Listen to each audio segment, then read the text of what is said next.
Yo tout le monde, c'est les gars, on se retrouve pour une nouvelle vidéo. Donc aujourd'hui, on est dimanche et vidéo aujourd'hui sur Parlons Racing épisode 19. Donc oui, déjà l'épisode 19, ça va vite, vraiment, pour cette série que j'ai l'impression que ça vous plaît. J'ai l'impression, n'hésitez pas bien sûr pour ce genre de vidéo à me le dire dans les commentaires ou même pour les autres. Donc il y avait hier, samedi à 17h, le match du Racing contre l'AS Monaco. Défaite 3-0 contre les champions de France de Ligue 1 la saison dernière. Donc à savoir aussi donc Monaco qui était avec quelques, je crois qu'ils n'avaient pas vraiment tous les joueurs, il y avait quelques absents de leur côté. Également Également, oui, du coup, ils avaient le match de Ligue des Champions, donc ils étaient fatigués. Donc, on aurait pu faire un coup. On a fait une bonne première mi-temps, je vais vous dire. On a fait une bonne première mi-temps jusqu'à la 43e minute, où forcément, il fallait bien que la fête s'arrête. Et que, du coup, voilà, but, ouverture du score de Monaco par l'intermédiaire, je crois que c'était Rony Lopez. Sur un petit peu une erreur défensive, là, avec. C'était un centre venu de la droite de Falcao, je crois. Et du coup, Kader Mangane, je pense que c'est un petit peu une erreur de Mangane. C'est lui qui a fait un pas très bon match. Pour une fois, le capitaine strasbourgeois qui n'a pas fait un bon match. On verra ça après pour les performances. Oui, donc voilà. Donc pour cette première rubrique, le match, donc qu'est-ce qu'il y a aussi à dire? Je pense que hier, on a été mauvais dans la finition. La finition, c'était vraiment pas ça. On n'a pas réussi à, comment dire, à se...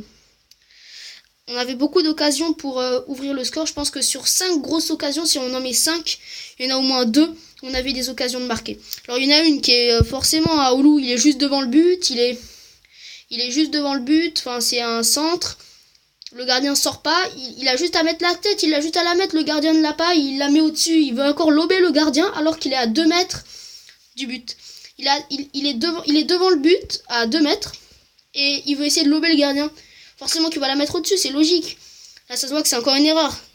On veut chercher trop compliqué, alors qu'il y a plus simple, donc voilà. Ensuite, il y avait à la fin une occasion de Gonçalves, ou encore Martin même, qui d'abord il y a Aoulou et je crois que c'était Dacosta qui se gêne. Et ensuite, du coup, Martin, avec le bon retour de Camille Glitch, le défenseur central de Monaco, qui, du coup, Jonas Martin loupe complètement sa frappe. Enfin, il est gêné dans sa frappe. Donc voilà. C'était bien joué en plus sur le coup, bonne défense du joueur de Monaco.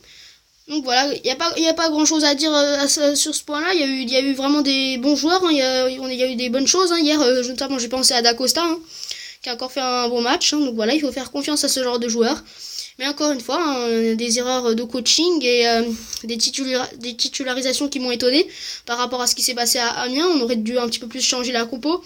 On va voir tout ça dans les performances, mais bon. Donc on passe à la deuxième rubrique, les performances des joueurs. Donc en performance des joueurs, il y a eu notamment je pense que dans le top 3 des meilleurs, je mettrai Dacosta en 1. Je mettrai Sako en 2. Et je mettrai Bakary Koné en 3. Voilà, je mettrai Bakary Koné en 3. Ensuite, qu'est-ce que je pourrais mettre et si je dois encore en mettre 2 derrière, il y a eu un bon, on va dire, en 4, on pourrait mettre... en 5, alors déjà en 5, je mettrai Aoulou ou Martin, un des deux. Et en 4, je vais mettre... c'est compliqué le choix parce que c'est vraiment pas facile. Ah oui, pardon. En 4, oui, je mettrai plutôt Terrier qui a fait des bonnes choses quand on l'a vu, je pense. Il a fait des bons trucs. Voilà, ensuite, du coup, voilà, je dis pas après que CK par exemple a fait un mauvais match, hein. C'était bien en plus pour sa première titularisation puisque Kenny Lala est suspendu et Dimitri Foulki est blessé. Donc voilà, ensuite en moins bon, donc je vais en citer 2 ou 3. Donc je mettrai moins bon du match Mangane.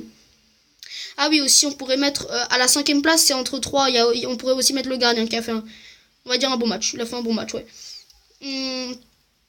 Du coup, je mettrai Mangane en moins bon pour une fois. Voilà, ça peut arriver, mais c'était vraiment pas très, très bon. Il y a une erreur notamment sur le 3ème but de Monaco. Vous pouvez aller le voir dans le résumé de demain, qui sortira demain, je crois. Ensuite, en mauvais match, après c'est pas facile de dire. Je vais encore remettre Sadi, quoi. Hein. Parce que voilà, il y a une occasion de but. S'il contrôle bien le ballon, il marque. Il marque le but derrière, sauf qu'il rate son contrôle, donc voilà. Il y a des problèmes, hein. Il faut Je dis pas qu'il faut mettre Blaillac, mais alors qu'il change son attaque, qu'il la mette à 3, je sais pas, en faisant monter Liénard. Donc voilà. Après, notamment, n'hésitez pas à me le dire dans les commentaires. Je ne sais pas pourquoi Pablo Martinez, ceux qui ont vu le match, parce que je l'ai vu, c'est pas ça, mais je l'ai vu. Mais je n'ai pas vu le début de la deuxième période. J'ai un petit peu... à ce moment-là, j'ai oublié de rader. J'ai un petit peu perdu du temps. J'étais en train de faire un autre truc. Et du coup... J'ai pas vu pourquoi Pablo Martinez est sorti à la mi-temps. Donc dites-moi si vous avez des informations pour ceux qui ont vu le match, s'il s'est blessé. Parce que c'est quand même Liénard qui a joué défenseur gauche, hein, alors qu'il y avait, je ne sais pas si Ndour était dans le groupe. Donc voilà.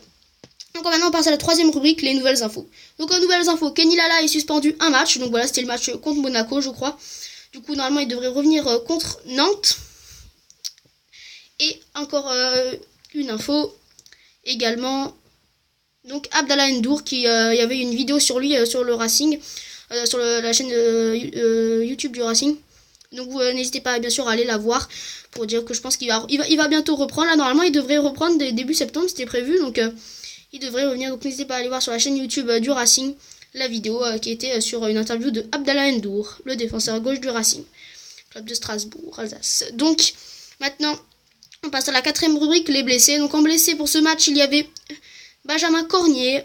Donc une info que j'avais vue. Donc voilà, je sais juste qu'il était blessé pour ce match. Et ensuite également Dimitri Foulquier, ça vous le savez, qui était donc, normalement après au prochain match. Soit il revient, c'était 2 ou 3 matchs. Donc ça veut dire que soit il est encore blessé contre Nantes, soit il revient pour Nantes. À voir. Donc ça, je vous le dirai dans le Parlons Racing ou dans une vidéo, par exemple une FIFA, si j'ai plus d'informations. Voilà. Donc... on peut directement passer à la cinquième rubrique, le classement et le prochain match. Donc au classement, on est 19e avec 4 points. Donc 19e est relégable. Au bout, donc ça fait 6 journées. 6 journées, 4 défaites, 1 nul, 1 victoire. Voilà, bon, c'est... le prochain match, il faudra se reprendre contre Nantes à la Méno. Hein. Donc voilà, moi j'irai également à ce match. Et à chaque fois, je pense que je vais vous filmer quelque chose. Hein. Et comme d'habitude, je vais vous faire un truc au montage. Donc ce sera pas forcément pour une vidéo à 40 abonnés ou un truc dans le genre. Puis j'en ai pas encore 40, mais... voilà, c'est par exemple une vidéo juste exclusive, hein. Voilà, ça reste là. Donc maintenant, on passe à la 6e rubrique. Donc j'ai maintenant, il y a plus, ce sera 6 rubriques. Hein, à la 7e, donc la 6e qui était Mercato, maintenant n'existe plus. Du coup, la 6e, ça devient l'ambiance du stade. Donc voilà, il y avait quand même des supporters strasbourgeois qui ont fait le déplacement à Monaco. Je ne sais pas exactement combien ils étaient. En tout cas, il y en avait quand même quelques-uns. Et oui, il y en avait, je pense, je vais pas vous dire de bêtises. Donc voilà, en tout cas, il y en avait pas mal. Voilà. Donc c'est bien, et on les entendait bien. Moi quand j'ai radé le match, on les entendait vraiment bien. Là c'était principalement eux qu'on entendait chanter. Voilà, donc ça fait toujours plaisir qu'il y en ait qui supportent toujours, qui soient fidèles au club. Voilà. Donc en tout cas, sinon j'espère que ce Parlons Racing vous aura plu. N'hésitez pas à le liker, à vous abonner à la chaîne et à partager. Ça me ferait extrêmement plaisir. Et je vais vous dire à la prochaine pour une nouvelle vidéo. J'espère que celle-ci vous aura plu, pardon. Ciao tout le monde, c'était Lucas.